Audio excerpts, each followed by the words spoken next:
It's been really cool this year playing with Aliyah because we've played the most netball this year than we have previously. So just like kind of growing our connection has been quite cool. Trying to get Aliyah to get a bit of mongrel in her, but she's actually got it. You just don't see it on the face. It doesn't like come across like that. So, I mean, she's not fazed at all by defenders. And I think a lot of people come out and try and put big hits on her to try and throw her off, but it just doesn't really. The only thing would be to go out and absolutely demand the ball. I mean, she's the boss in the circle, so yeah, sometimes she can probably boss me around. I've definitely learned heaps off Meals. Lots of little things that you wouldn't think makes a difference, but definitely does help.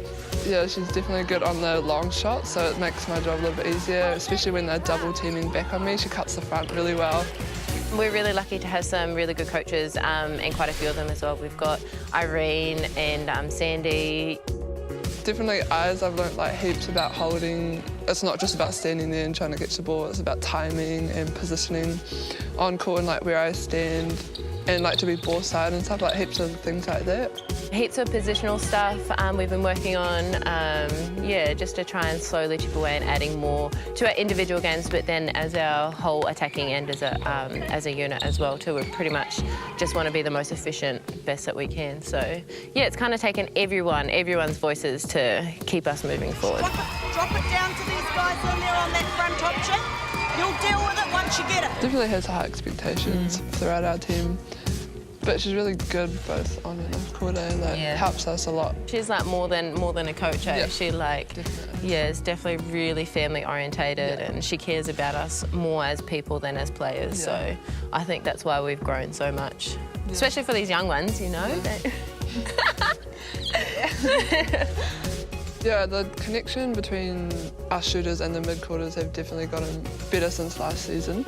Yeah, it's pretty cool having Whit and Claire in front of us. They're both pretty outstanding players, and they help us quite a lot. So some of the balls they get into us is absolutely like threading the needles. Great pass from Sooners into Dunn. Yeah, they're a lot more confident to kind of like put the ball in and finding different ways to get it into. Like, yeah, compared to last season, like we just did a lot of long balls in, but this season we're focused on trying to get circle edge and then trying to mix it up between the two. Playing against Salu and Pole is really cool. Like, I reckon they're like our best defenders we have, so they just toughen us up, so when we come against other teams, it's not such a big shock to us. My favourite thing is the game day games we play. We made this new game, it's like heads up, except you have to do a pukana. And it's so funny, like Salu cheats all the time. Aliyah's the worst. Oh, I'm the worst. I suck. I just laugh at everyone. Everyone tries to get Aliyah out. I know. It's they pick on me though. It's sad. My favourite thing would be we've created a really good culture here at the Pulse, and we've worked so hard, but so now we can have time to have heaps of fun, which is cool. So we can really switch between having fun, but knowing when it's business time and really knowing how to turn it on when we need to. So collectively, we've grown hugely, and to see that coming to fruition during the season this year is cool, and it's just so enjoyable.